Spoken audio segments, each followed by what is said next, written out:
This is Hugh Graham for Selsey Internet Radio, and once again we're talking about the proposed Asda development at Park Farm. The doom and gloom merchants are busy trying to make residents believe that Selsey is dying anyway and that the Park Farm development will merely finish it off.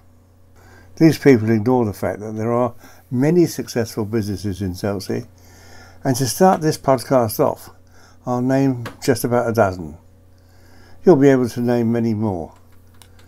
My 12 are Bun Leisure, Trident Steel, Ocean Air, the Riviera, Radwicks, Aztec Computers, Raycrafts, Manhood Build Base, Star Advertising, Hillfield Motors, Reboot Computers, and the Fisherman, of course. Before we get into the pros and cons of the Park Farm scheme, I'd like to make two observations. Chichester is ringed by major supermarkets, Tesco, Sainsbury and Waitrose, but the centre is not dead, and if you walk through the pedestrian precinct any day of the week, it's alive with the hustle and bustle of commerce. Self-evidently, the supermarkets have not killed off the city centre because businesses have fine-tuned their retailing to supply what they have discovered the public wants. Some Selsey High Street retailers are not offering what the public wants, and the proof of that somewhat challenging statement is that Selsey High Street, unlike Chichester city centre, is often nearly deserted. And it's not rocket science to work out why. Where can you buy men's clothes or ladies' wear? If you want to buy quality children's shoes, where do you go? If you want to buy clothes or school uniforms for your children, you have to go to Chichester. Why is there no fishmonger in a fishing village? If you need fuel for your car, your nearest filling station is Sidlesham. If you want to buy a decent book, you have to go to Chichester. The two ladies with the get up and go necessary to organise the D-Day event in just under 3 months were Lyn Reeve of Tuppeny Rice and Teresa Spencer of Delightful Things For Us. They think that the Park Farm development is an opportunity to be grabbed and agree that much needs to be done and Selsey High Street is to be regenerated. However, they're not waiting for handouts, and we have to do it ourselves, they told me. I was really sad that less than half a dozen retailers took the trouble to accept the Park Farm development scheme's people to attend a meeting in Botham on June 18 to find out more about the scheme. Unsurprisingly, the two ladies who made such a success of the D-Day celebrations were there. I invited Lyn Reeve of Tuppeny Rice and Teresa Spencer of Delightful Things For Us to come to the studio here to talk with Mike Fletcher about the scheme. I'm sure you'll be interested in what was said. This is the second podcast on the Park Farm development, and I went to the Selsey retailers' invitation at Botham at the HQ of Landleaks last night, and I was somewhat surprised to find that less than half a dozen shopkeepers, all of whom are supposedly up in arms about the Park Farm development, and only 6 bothered to turn up. Why do you think that was? That's a shame, isn't it, Hugh? That really is a shame. Some people said that they didn't know about it, in all honesty. Some people did. But they said that about every single invitation is extended. So. I don't know, you give people the benefit of the doubt, don't you? We did actually go down to some of the shops and tell them on the day, just to remind them. It really is up to the individual whether they want to bother to turn up and whether they want to listen to what's going on, or whether they want to close their minds and say, this is my mind made up and this is where it's staying. At the end of the day, it takes a little bit of guts, doesn't it, sometimes, to take the bullet and say, I'm going to go and find out what's going on and I want to do something about it. Right, how many people who came to the event on Saturday were in favour of the scheme? Quite a lot. More than there were? I think it's probably down the middle. A lot of people came to see and say and to ask questions about it. A lot of people, unsurprisingly, you make the assumption that the older folks are against it, whereas actually it's the younger folks are very much for it, and a surprising number of the older folks, particularly the very older folks, are very much in favour of it because they just have lived through so many periods of uncertainty that they say this is such a step in a direction, whether you say it's a good direction or bad direction, it's a step in a direction which they just feel it's got to have a big effect, and given that the retailers made it very clear that the high street is having a real problem with certain aspects of it, and certain retailers are having a very hard time. That's because the footfall just isn't there in the town. Now, I have a reason to believe that certain of the retailers weren't there because they're actually quite delighted with the scheme because they know it's going to be very good business for them. So they think, well, probably I don't need to go because it's going to work out just fine. And they have their plans ready to come into fruition for what they want to do with the opportunity it's going to present. That's got to be a good thing. And some are slightly confused, and that if you look at some of the stores, you think, what actually does it do? And that's natural. It's difficult when you've got a market which is very thin on the ground, and getting a bigger market is all about attraction, but you've got to have the people who aren't disappearing off over the hill somewhere else. And if you get them, you've got to give them something, point it out to them, lead them by the nose and say, come and have a look at this and come and buy something, because they will do it. And it's just a question of a little bit of change here and there. And one of the retailers did point out very clearly that that's all well and good, but it does cost a certain amount of investment to do that. And that's, I have to say, we will be putting a lot of money in through the various levies, etc., and agreements into the economy. How that gets directed, we will be working very, very hard to make sure as much of it stays in Selsey as possible. We can't interfere with what people do. We can come up with some suggestions, and we've got a lot of retail people who we'd be delighted to help. But ultimately, it's up to individuals to. They've been very enterprising as far to survive. But it shouldn't be about survival. They should be doing more than survival. They should be doing well, and that's what I want to see. And that's why, instead of just going block of housing, which we've already got consent for, I'll do another one of those in a few years' time, and another one of those in a few years' time. That wasn't going to help get the footfall back into Selsey. That is what I really wanted to do with this scheme. Otherwise you just get a monolithic load of housing over a period of 15 years, and that would leave you exactly the same problem, and you'd be seen as a satellite or dormitory, which is, it's the second biggest population in the district.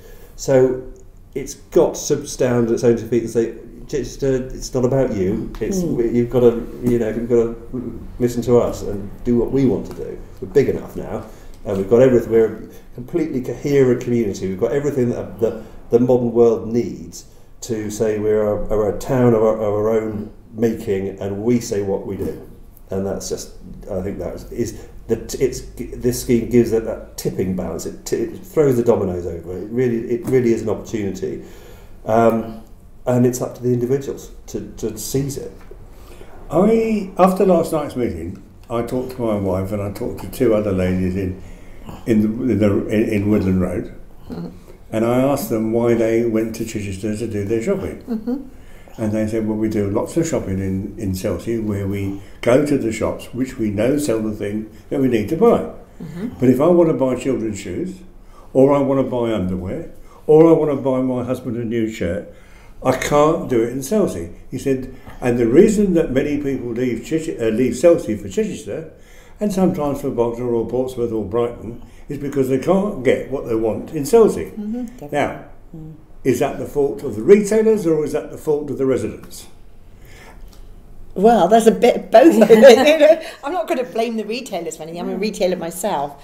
Yes, we do not have those shops in Selsey. You're quite right, and your wife is right. We don't have those shops. Whose fault is that? I don't know, Mike. Somebody who's not enterprising enough to think, oh, we're going to put... If you look at the units in Selsey, they're only small, aren't they? Yeah, they're only small units, and that is one of the situations. You couldn't really put a really good women's clothes shop in there because you haven't got the room for it. No.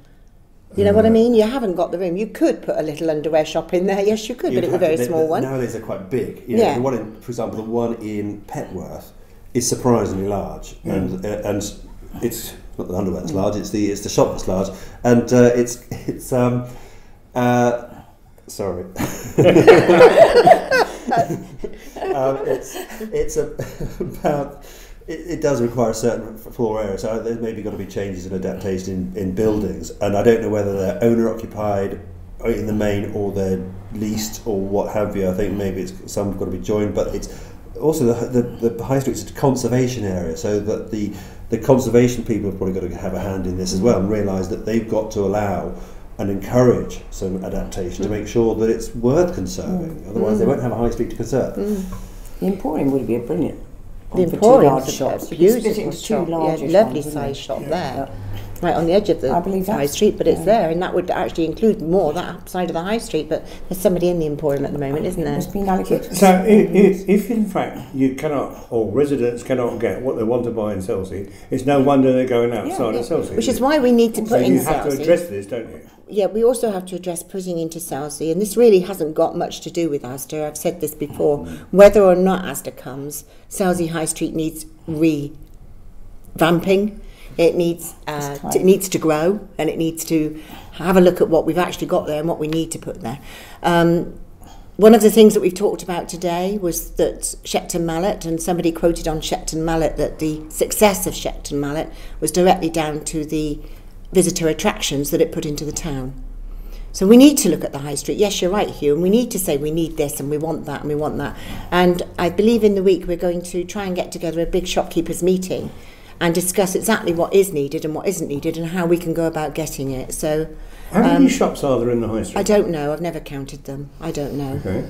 What do you think, Teresa? How many shops? I think. It must be 50 or 60. It's got to be, hasn't there? Right. It's quite there are a lot for the size of town that it is, village town, whatever you want to call it. There are a lot, a surprising number for this settlement this size. But the thing that came out of that meeting last night that made me really cross was the fact that people said Selsey's dying, and it isn't.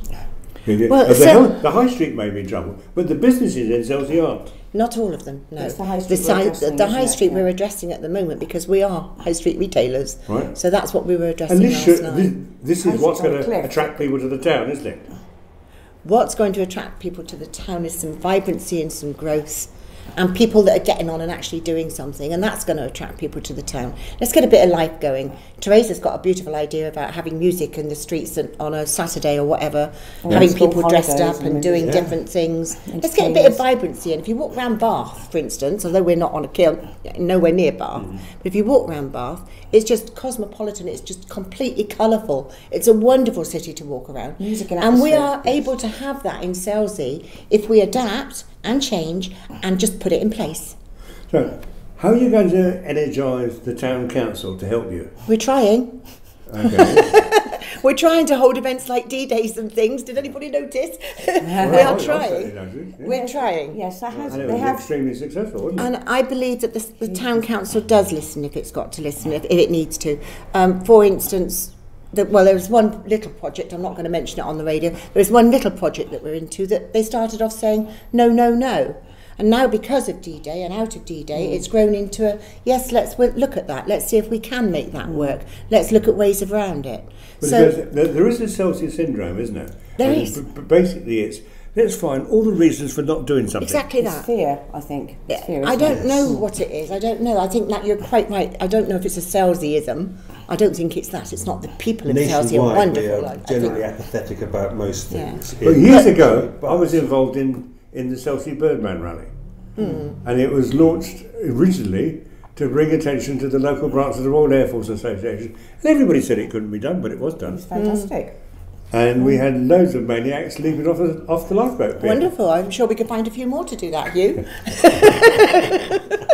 But at the end of the day, it's just about people getting up and saying, yes, we can do this. Yeah, and actually, I told you the other week, if somebody says to me, you can't do that, I put my fingers in my ears and go, la, la, la, la, la, because we bloody well can do it. Excuse my French, but we can. That's why with the D-Day Festival. That's exactly. We hadn't got exactly. enough time and it couldn't be done. And I think that showed a lot of the people who were going, whoa, I don't know about this, and they were moaning about this, that, and the other. They went, hang on, there's an awful lot of people here. Yes. We can do this. And even if you had a third of that number of people turn up on a weekend to do something, and it was just a very casual sort of arrangement, that would be fantastic. Just if you knew that you'd come in to Selsey on a Saturday morning and, do you know, they had a band playing and there was somebody jiving in the street and there was something else going on, and and the kids saw this Punch and Judy, so whatever it was, you would say, I'm going back again.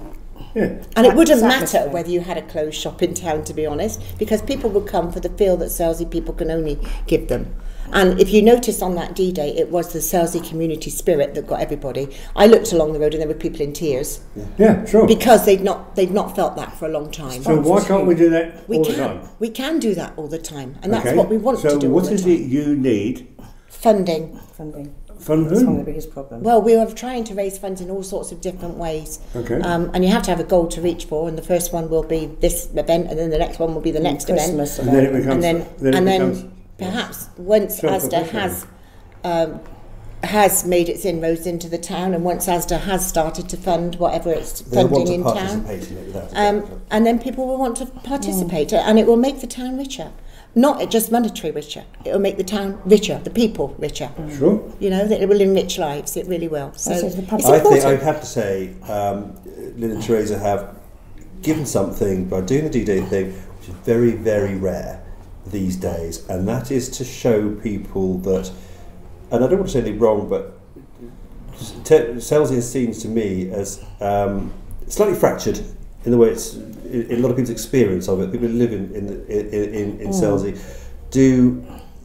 there are people who have the Selsey dream and they live it, and it's great and it's fun and fantastic, but those who don't quite get it, either they can't afford it or their circumstances are difficult. What Lyn and Teresa has done has. Yes. And that's something very, very special these days. I think you'd be both very proud of that, because it's really remarkable and difficult to do. Well, even the local butcher, one of the butchers that we know that is struggling, he said to me, I never thought anybody would actually give us any hope. He said, but there is But you know what? Hope's a wonderful word, but hope doesn't feed the baby. No, hope comes. You get encouragement, and you go. You've got to literally get up and do something, and you have to attend meetings, and you have to be talking to people. You have to see what's right and wrong for yourself in your own heart, and then you've got to really stand up and go for it. Yes. You know, and it's as simple as that. It really is. Life is as simple as that, isn't it? I told you I'm simple. I'm simple. I'll get up and do it, and then you can tell me why I can't. Yeah. We know good politics, are we? No, I don't do politics. I don't do politics with people or anything. I don't care about it. All I care about is, you just got to get up and do it. And apologise afterwards if you need to. Well, I'm often apologising. You know, we go up and down, so I'm a bit tired, and then we think, I'm often thinking, I shouldn't have said that. Or then. What's the first move then? What, for us? We're going to have a meeting of the shopkeepers next week. Next week? Yes. So can we meet again, and you can tell us how that went? Yeah, we'd love to. Or can I come to the meeting? You would be more, why not? They probably want to lynch me by then. No, I doubt it. Why, what are you going to say? Oh no, I've already said it. I think the scheme's brilliant. Yeah. I think it's exactly what Selsey needs. I think that it could bring a lot of good to Selsey, but you've got to take the blinkers off and take a good look around, and not just think, well, it's going to kill the town, but look at what the town is doing now. Is it going to be any worse off, really? No, it's going to be much better. It's going to be a lot better off, isn't it? Yeah. I believe so. Yeah, I think that's just my heart. So, you know, you've got to go with what you believe. I think it should give the high street the push it needs. Yeah. I think it will force people into doing something. I think the high street are going to give themselves the push it needs, Hugh, but exactly. You'll be a bonus if you come in, I think. I think it's going to be really surprising what this is going to be, and it's going to take around about 6 to 18 months before you start seeing changes and you go, oh, someone's doing that over there, they've just done that. And then before you know it, you go, I can't do anything, all the shops are taken and they're all doing quite well. But and they'll change, like they always do over time, and people come and go. But it's going to be, I think it's as you say, doing nothing is not an option, and you've got no choice. I don't think of the matter really. It's the only thing, and if you think about it logically, it's just holding that money in the town, and then you can make your play and take some of it, and that's what the opportunity is, and it's as I say, it's up to the individual. Well, one of your showpieces was Shepton Mallet, wasn't it? That's one of the ones that I know of. It's been very successful where they've done the same thing, and that was pretty dead and alive, and they didn't have direction, they didn't have the modern facilities that made the town a sort of coherent thing for the 21st century, to say it's self supplying and it's independent and sustainable. And I think one of the issues that the planners bang on and on and on about is sustainability. If you've got a town that doesn't have the facilities that people expect in it, they are going to go elsewhere, and thereby you take the sustenance out of the town, so it's no longer sustainable. You put it in, it sustains itself, and thereby it's sustainable. So there's lots of ways of looking at sustainability, and having the facilities and infrastructure isn't just about roads and schools and hospitals, it's about making money stay in a place as well. And once you've got that, the job's half done. The other half is up to people who live there. Now, somebody's going to say that Shepton Mallet is much bigger than Selsey. Smaller. Is that true? Smaller. It's smaller. Yeah. Okay. And so, what was it that quote you read, Lyn? What was It it? said, I think you gave it to me earlier on, didn't you? Here, it says, Shepton Mallet has developed and grown through the industry of its own inhabitants. Yeah. Through the industry of its own inhabitants. Right. They looked after it themselves. They did Right. it for themselves. And the key to any success is the visitor attractions. So yes, we need visitor attractions in Selsey, but we need the money to be able to do it. So we just got to go forward and see what we can do. We're going to have this meeting, get together, and see what we can do on the shoestring. Maybe we can also ask some of the retailers whether they ought to consider selling something else. That would be down to the individual retailer. Of course it would. It's very difficult because they've got to have the money to be able to change that. You know, if I suddenly Realistic said tomorrow, I'm not going to do this Victorian tea shop anymore, I've decided I'm going to run something else. I'm going to have a women's clothes shop. My shop's not big enough, but if I did decide to do that, where on earth would I get all the stock from? How would I do that? You can't just suddenly magic it away. No, true. No. And I'm not going to take any more funds out of my So you're actually looking for someone coming into the town with a new business idea? Well, no, I don't think so. I think that we've all got the business ideas that we need, haven't we? I think we've all got lots of ideas. Clothes and things like that. Oh, with the clothes and things. Yeah. Oh, yeah, but they would need a bigger units to be able to do it in, which unfortunately I'm not sure. Have we got two empty shops together at the minute? No. Things would have to change for that to happen. So I don't know what the answer to that is. So you've got a lot of things to sort out for yourself. We've all got lots of things to sort out. We can do it for each other as well, but we need to do it under the guise of the High Street. I'll see you next week at the retailers meeting. Thank you so much. I was saying to you,